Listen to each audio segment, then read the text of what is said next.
Message आया था कि मैं जा रहा हूँ, बच्चों का ध्यान रखना और अपना भी रखना, शियान का भी रखना। इस कज़न ने बताया कि वो दोनों इस दुनिया में ही नहीं रहे। मैंने कहा तुम झूठ बोल रहे हो, दिन को बताया था कि पुलिस ने पकड़ लिया और अभी तुम बोल रहे हो कि दुनिया में नहीं रहे। मेरे बच्चे के बाप को उन्होंने मार दिया, उसने क्या घुमाया था किसी का।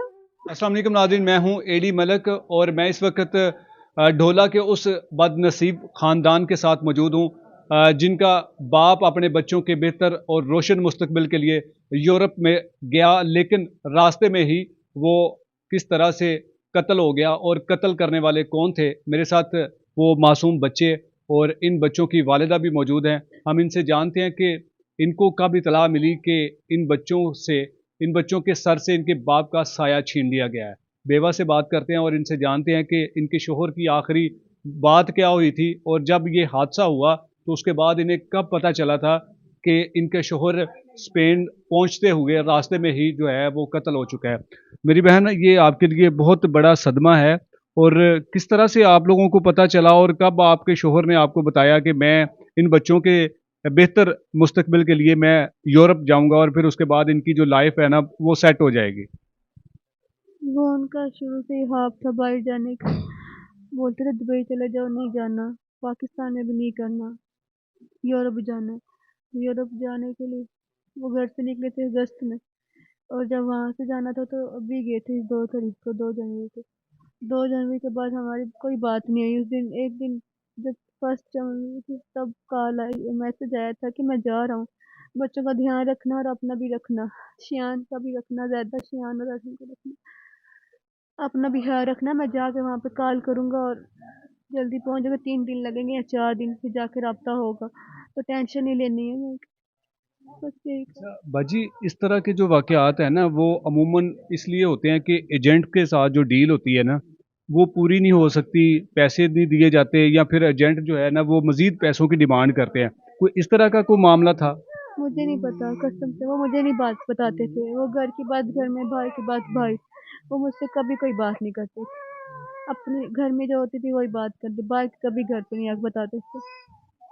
उनके साथ जो ये बड़ा दर्दनाक किस्म का जो वाक़या हुआ, तो उसके मुतल्लिक आपको कैसे पता चला था? को सोशल मीडिया से या टीवी चैनल से, या फिर आपको कोई कॉल आई थी?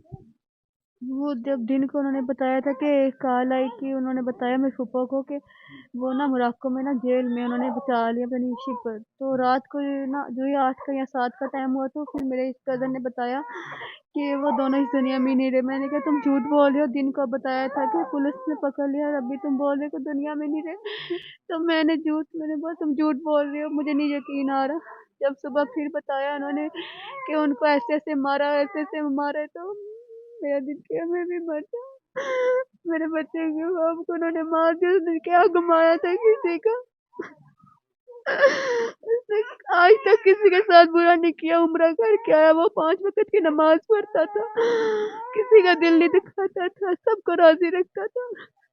हमारे घर का सबरा था, हमारे घर का वो सबरा था। हर जगह जाता था, खुद जाता था। आपके वो 3 बच्चे यतीम हो गए, जिन बच्चों के रोशन मुस्तकबिल के लिए आपके शोहर ने परदेस का सफ़र शुरू किया था। तो अब किस तरह से इन बच्चों की जो है वो परवरिश होगी? यकीनन आपके लिए बड़ा मुश्किल वक़्त होगा। नहीं, नहीं, वो उसका भाई है ना स्पेन में, वो वही पहले घर चलाता था। वो बोलते थे कि वो उसके भी 3 बच्चे हैं, तो वो किस किस को देगा।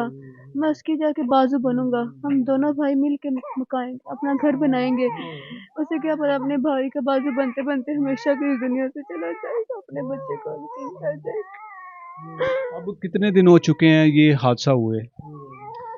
ये मैंने 14 को या मैंने 13 या 14 को पता नहीं कॉल आई थी, ये नहीं मुझे पता है। 3 से 4 रोज़ गुजर चुके हैं। अभी तक उनकी लाशें वापस लाने के लिए को हुकूमत ने को आप लोगों के साथ को राब्ता किया, या फिर आप हुकूमत से क्या मुतालबा करना चाहते हैं? मैं बस यही है कहना चाहती हूँ कि मेरे शोहर की बॉडी प्लीज ला दे। मेरा बेटा ये रोता नहीं है, मैंने इसे बोला है रोत, मेरा पापा नहीं है। ये बोलता है कि ये लाडला था, ये बोलता है नहीं मेरे पापा आएंगे ना उसकी डेड बॉडी को जब हम आके मिल दूंगा, अपने पापा को मिलूंगा। मैंने कहा पता नहीं अभी हमें नसीब होगा कि नहीं नसीब होगा, प्लीज जल्द से जल्द ले आए। पता उनकी क्या हालत हुई होगी क्या नहीं, प्लीज हमें वो ला दे। आप आपके आगे आ जाते आखिरी दम, बस ला दे हमें वो। नाज़रीन, इनका सिर्फ इतना सा मुतालबा है कि हमारे शोहर की जो मैयत है वो पाकिस्तान जल्द से जल्द लाई जाए। जाते हुए उसे जाते तो देख लेगी ना, जब पैदा हुई तो वो यहाँ पे नहीं थे। प्लीज। ये छोटी बेटी उसके जाने के बाद पैदा हुई? ये उसके जाने के बाद पैदा हुई, लेकिन फोन पे ही बात करते थे, इससे बातें करती थी। अब तो वो जब दुनिया से जा रहा है, अब उसकी बॉडी दे दे तो उसे देख तो लेना, उससे एक दफा मिल तो लेना।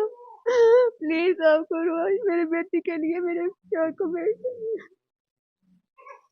नाज़रीन, जो भी आला हुकाम हमारी इस वीडियो को देख रहे हैं, आपसे खुदारा गुजारिश है कि इनकी फरियाद को सुना जाए और जितनी जल्दी हो सकता है वो इन बच्चों के वालिद की, मरहूम वालिद की वो मैयत जो है वो इनके हवाले की जाए। और यकीनन ये कोई कुदरती हादसा नहीं बल्कि एक दर्दनाक किस्म का और खौफनाक किस्म का ये एक कत्ल था जिसमें कई पाकिस्तानियों को कत्ल किया गया। और ये कत्ल करने वालों का ना तो उनके साथ कोई ज़ाती को तनाज़ा था, ना कोई दुश्मनी थी। शायद वो उन जो इंसानी स्मगलर, जो माफिया इस इलाके में बड़े सरगर्म हैं, शायद उनके उनके साथ कोई मामलात थे जिसकी वजह से उन्होंने यही समझा कि हम इन नौजवानों को, जिनके इस तरह के मासूम बच्चे जो कि जिन्हें पता ही नहीं है कि इनका बाप जिंदा है या उसको किस तरह से बेदर्दी से कत्ल किया, शायद उसका आखिरी दीदार भी करना इनको नसीब ना हो। क्योंकि इस वाक़े को अब तक तकरीबन 4 से 5 रोज़ गुज़र चुके हैं, लेकिन अभी तक हुकूमती लेवल पर कोई भी शख्स या किसी भी हुकूमती नुमाइंदे ने इनके साथ इतना राब्ता करके ये नहीं कहा कि हम इन तमाम मरने वाले जितने भी तारिकीन वतन पाकिस्तानी हैं, उनको पाकिस्तान लाने के लिए हम कोशिशें करेंगे और आपने किसी किस्म की परेशानी नहीं उठानी। लेकिन इनका सिर्फ़ और सिर्फ़ इतना सा मुतालबा है कि हमें हमारे प्यारों की मैयतें जो है वो जल्द से जल्द वापस लौटाई जाएं, ताकि हम आखिरी दीदार उनका कर सकें और अपने हाथों से उनको सुपुर्द खाक कर सकें। इजाज़त चाहूँगा, लाने के बाद।